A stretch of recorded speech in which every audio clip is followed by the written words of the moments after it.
अगर आप government job की तैयारी कर रहे हैं तो इस वीडियो में हम दो अलग अलग एडवर्टीज़मेंट डिस्कस करेंगे बेसिकली। तो पहला जो हमारे पास जो एडवर्टीज़मेंट है, ये एडवर्टीज़मेंट है इसरो में आया है, जो department of space government of India के अंडर आता है। और इसमें अलग अलग तरह की वैकेंसीज़ निकली हैं, और ये जो वैकेंसी निकली हैं ये निकाली है इसरो सेंट्रलाइज्ड रिक्रूटमेंट बोर्ड ने, ICBRB बोलते हैं जिसको। ये जो वैकेंसी है, ये वैकेंसी है recruitment of assistant, junior personal assistant, upper divisional clerk, इनकी वैकेंसीज हैं। ठीक है जी। सबसे पहले अगर हम बात करें इन वैकेंसीज की, तो हमारे पास पहले आती है असिस्टेंट की वैकेंसी। जो असिस्टेंट की जो वैकेंसी हैं ये आई है अहमदाबाद में। 10 वैकेंसी जनरल की हैं, टोटल वैकेंसी 26 हैं, और 8 OBC की, SC की 2 हैं, ST की 4 वैकेंसी हैं। फिर अहमदाबाद के बाद हमारे पास बेंगलुरु आता है। बेंगलुरु में आपकी 125 वैकेंसी हैं, जनरल की उसमें से 51 वैकेंसी हैं। और उसके बाद आपके पास जो वैकेंसीज आती हैं, हसन में जो वैकेंसी हैं 16 वैकेंसी हैं, हैदराबाद में इसमें से 35 वैकेंसी हैं, और उसके बाद श्रीहरिकोटा में आपकी 54 वैकेंसी हैं। त्रिवंतरमपुरम में जो वैकेंसी है वो 83 वैकेंसी। इस तरह से जो टोटल असिस्टेंट की जो वैकेंसी बन रही है वो 339 वैकेंसी टोटल असिस्टेंट की वैकेंसी बन रही है। फिर हमारे पास बात आती है जूनियर पर्सनल असिस्टेंट की। जूनियर पर्सनल असिस्टेंट की अहमदाबाद में 5 वैकेंसी हैं, बेंगलुरु में जो 65 वैकेंसी उसकी, हसन में 6 वैकेंसी हैं, और हैदराबाद 1 वैकेंसी है, हैदराबाद में 16 वैकेंसी हैं, नई दिल्ली में इसकी 2 वैकेंसी हैं, श्रीहरिकोटा में इसकी 24 वैकेंसी हैं, त्रिवंतरमपुरम में जो इसकी वैकेंसी 45 वैकेंसी हैं। इस तरह से टोटल इसकी जो वैकेंसी बन रही है वो 153 बन रही है, 153 वैकेंसी। उसके बाद पोस्ट नंबर 3 जो आती है वो आती है अपर डिविजनल क्लर्क की। ये वैकेंसी बेंगलुरु में 16 वैकेंसी हैं, टोटल वैकेंसी भी इनकी 16 ही है। तो इसका मतलब जो इसरो ने जो अपर डिविजनल UDC की जो वैकेंसी निकाली है वो सारी निकाली हैं आपकी बेंगलुरु में। स्टेनोग्राफर की वैकेंसी 14 वैकेंसी है, सारी बेंगलोर में है।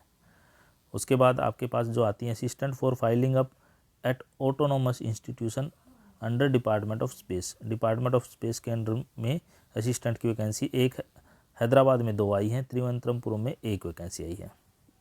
इसी तरह से जो पोस्ट 6 नंबर की पोस्ट है वो है personal assistant for filing up autonomous, जो इंस्टीट्यूट है उनका डिपार्टमेंट ऑफ स्पेस का, उसमें आई है, 1 हैदराबाद में है और 1 ही वैकेंसी है।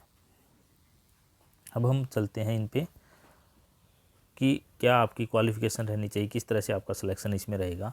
जो असिस्टेंट की जो वैकेंसी है UDC की अपर डिविजनल जो क्लर्क की वैकेंसी है उसके लिए आपके पास होना चाहिए 60% के साथ आपके पास ग्रेजुएशन की डिग्री होनी चाहिए विद मिनिमम। अगर आपने CGPA था आपका तो आपके 6.32 पॉइंट होने चाहिए उसमें, और कंप्यूटर में आपकी नॉलेज होनी चाहिए। उसके साथ साथ अगर आपने अप्लाई किया है जूनियर पर्सनल असिस्टेंट के लिए या स्टेनोग्राफर के लिए तो आपके पास क्या होना चाहिए, आपके पास ग्रेजुएशन होनी चाहिए 60% से। और फिर उसके अलावा आपके पास ग्रेजुएशन के अलावा क्या होना चाहिए, आपके पास स्टेनो के लिए स्टेनो होनी चाहिए, अदरवाइज आपके पास टाइपिस्ट की नॉलेज होनी चाहिए, 1 साल का एक्सपीरियंस होना चाहिए, मतलब टाइपिस्ट का ही बेसिकली, मतलब। और कंप्यूटर की नॉलेज होनी चाहिए। एक्सपीरियंस का मतलब ये नहीं कहीं ऑर्गेनाइजेशन में हो, मतलब 1 साल आपने सीखी हो, कहीं से सर्टिफिकेट हो तो काम चल जाएगा आपका। ठीक है जी। अब हम इसकी जो और इम्पोर्टेंट जो बात है जो उसके बाद उस पर डिस्कस करते हैं। फिर इम्पोर्टेंट बात क्या आती है, फिर आती है एज कितनी होनी चाहिए। इसमें आपकी एज 9 जनवरी 2023 तक आपकी एज 28 साल नहीं होनी चाहिए।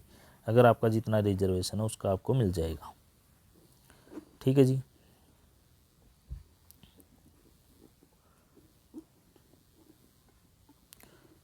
फिर अगर कोई आपकी क्वेरी है तो आप मुझे कमेंट करके वो भी पूछ सकते हैं। अगर आप कहीं जॉब करते हैं तो आपको NOC सर्टिफिकेट आपके पास होना चाहिए। फिर बात आती है कि फ़ीस कितनी होगी, इम्पोर्टेंट बात यही आती है। तो जो हर मतलब 1 2 3 4 5 जितने भी आप पोस्ट नंबर हैं उस हिसाब से 100 रुपये आपको शुल्क देना पड़ेगा। ठीक है जी, फॉर्म भरने के लिए। फिर आती है लास्ट डेट, क्या है लास्ट डेट इसकी 11 जनवरी है। 11 जनवरी से पहले आप इसे फिल कर सकते हो। फीस इसमें 100 रुपये ही रहनी है, 11 जनवरी से पहले आप इसको फिल कर सकते हो। फिर आपके पास net banking, state banking, debit card, credit card से कैसे भी आपका जैसे मन करे आप इसको भुगतान इसका कर सकते हो। ठीक है जी। अब आती है बात सिलेक्शन कैसे होगा। सिलेक्शन जो होगा इसका टेस्ट कंडक्ट कराया जाएगा। कहाँ पे रिटर्न टेस्ट होगा? अहमदाबाद, बेंगलुरु, चेन्नई, गुवाहाटी, हैदराबाद और कोलकाता, लखनऊ, मुंबई, न्यू दिल्ली, त्रिवेंद्रपुरम में इनका रिटर्न टेस्ट होगा आपका। फिर रिटर्न टेस्ट ये है कि आपकी 120 नंबर का, मतलब 120 मिनट का, 2 घंटे का एग्ज़ाम होगा आपका। सिलेक्शन के लिए 50% मार्क्स आपको चाहिए। और इसी तरह से अगर आपने 2, 4, 6 के लिए अप्लाई किया था, एक में था असिस्टेंट के लिए, अगर आपने पर्सनल असिस्टेंट के लिए, स्टेनो वगैरह के लिए किया था तो भी आपका 120 का होगा, और मतलब 2 घंटे का होगा। इसमें भी आपका 2 घंटे का होगा। क्वालिफाइंग मार्क 50% होंगे, और अगर आप रिजर्व कैटेगरी से आते हैं तो आपके 40% मार्क आपके। उसके बाद अगर base on the performance of return test के परफॉर्मेंस के हिसाब से एक पोस्ट के अगेंस्ट 5 बच्चों को बुलाया जाएगा category wise. With minimum 10 candidate को बुलाया जाएगा। इस तरह से चटनी इनकी की जाएगी। फिर सिलेबस जो रहेगा, कंप्यूटर की नॉलेज आपको होनी चाहिए। उसके बाद जी हमारे पास, और फिर भी अगर कोई आपकी क्वेरी रह जाती तो आप मुझे कमेंट करके इसके से रिलेटेड पूछ सकते हो। अब बात आती सैलरी। सैलरी इसमें लेवल 4 की आपकी सैलरी इसमें रहेगी। ठीक है जी। ये इसकी ऑफिशियल वेबसाइट है। अगर आप कोई क्वेरी है तो इस मेल पे जाके इसकी इनसे क्वेरी आपकी पूछ सकते हो। हमारे पास जो नेक्स्ट एडवर्टीजमेंट है ये भी इसरो में ही आया है, government of India department of space के अंडर आया है ये भी।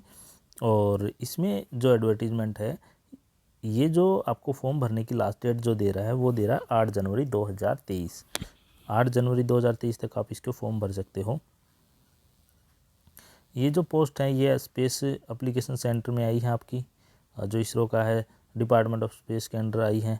ठीक है। किस तरह की पोस्ट रहेंगी वो भी मैं आपको यहाँ बता देता हूँ। देखो, अलग अलग तरह की 4 तरह की पोस्टें आई हैं, जिसमें आपका areas of activities, utilization of data रहेगा इसमें इंसर्ट में। फिर आपको ये बहुत ही अच्छी पोस्ट है वैसे, अगर आपको करियर के पॉइंट ऑफ व्यू से देखनी है। अगर आप इसके लिए आपके पास ये होना चाहिए, आपको देखो JRF हो, आप यहाँ पे अप्लाई कर सकते हो। जूनियर रिसर्च फेलोशिप 60% हो आपके सभी अगर मास्टर डिग्री में, तो आप यहाँ पे अप्लाई कर सकते हो। नेट हो तो भी आप यहाँ पे अप्लाई कर सकते हो, और गेट हो तो भी आप यहाँ पे अप्लाई कर सकते हो। अब बात करते हैं हम किस तरह की पोस्ट। सबसे पहले जो पोस्ट है हमारे पास, वो जो पोस्ट आई है वो आई है जियो फिजिक्स में, अप्लाइड जियो फिजिक्स में, जियोलॉजी में 9 पोस्ट आई हैं। ठीक है जी। उसके बाद फिजिक्स और मैथमेटिक्स में आपके पास 9 पोस्ट हैं उनके लिए, और बायोलॉजी और मरीन जियो फिजिक्स में 3 पोस्ट हैं, और जो 6 पोस्ट हैं वो है जियो इन्फॉर्मेटिक और रिमोट सेंसिंग में 6 पोस्ट हैं। और इसके लिए आपके पास क्या होना चाहिए? इसके पास आपके लिए JRF होना चाहिए, गेट होना चाहिए, नेट होना चाहिए, आप अप्लाई कर सकते हो। और इसमें अगर आपके पास PhD है तो और भी अच्छी बात है। तो यहाँ पे जो 2 पोस्ट आई हैं वो आई हैं आपके पास ओशनोग्राफी में या फिजिकल ओशनोग्राफी में PhD है तो आप इनमें अप्लाई कर सकते हैं। और फिर उसके बाद 2 पोस्ट हैं अगर आपके पास एटमॉस्फेरिक साइंस में या मेट्रोलॉजी डिपार्टमेंट में PhD है तो आप यहाँ पे अप्लाई कर सकते हैं। एक पोस्ट आई है मरीन साइंस में PhD है तो आप यहाँ पे अप्लाई कर सकते हैं। उसके बाद प्रोजेक्ट असिस्टेंट की पोस्ट आई है। प्रोजेक्ट असिस्टेंट के लिए आपके पास BE टेक है 65% से, तो आप यहाँ पे अप्लाई कर सकते हैं। इस तरह से जो एज लिमिट है इसमें 35 ईयर तक एज लिमिट है, और जो आपका रिजर्वेशन उस हिसाब से एज का रिजर्वेशन मिल जाएगा। अगर आपके पास JRF है तो आपको 31,000 रुपये पर मंथ मिलेंगे, प्लस HRA मिलेगा। ठीक है जी। अगर आपके पास रिसर्च एसोसिएट है आपको 47,000 प्लस HRA मिलेगा, फिर हर साल बढ़ेगा ये। अगर आप प्रोजेक्ट असिस्टेंट है तो आपको 31,000 रुपये मिलेंगे। ठीक है जी। अगर आप सिलेक्शन क्या रहेगा, सिलेक्शन के लिए आप देखोगे तो क्वालिफाइड कैंडिडेट रिक्वायर के क्या करेंगे, ये ऑटोमेटिकली शॉर्ट लिस्ट करेंगे कैंडिडेट को रिकॉर्ड के बेसिस पे, या बहुत ज़्यादा कैंडिडेट हो गए तो टेस्ट ले लेंगे। ये इन्होंने यहाँ पे बताया है। इंडियन कैंडिडेट होने चाहिए ये। तो मेन चीज़ इसमें यही है कि लास्ट डेट इसमें आपकी जो फॉर्म भरने की 8 जनवरी रहेगी। प्रिंट लेके रख लें, ये जल्दी ही हो जाता है। ये वैसे करियर के पॉइंट ऑफ व्यू से बहुत ही अच्छी पोस्ट है। अगर फिर भी आपकी कोई क्वेरी तो आप मुझे कमेंट करके बता सकते हैं।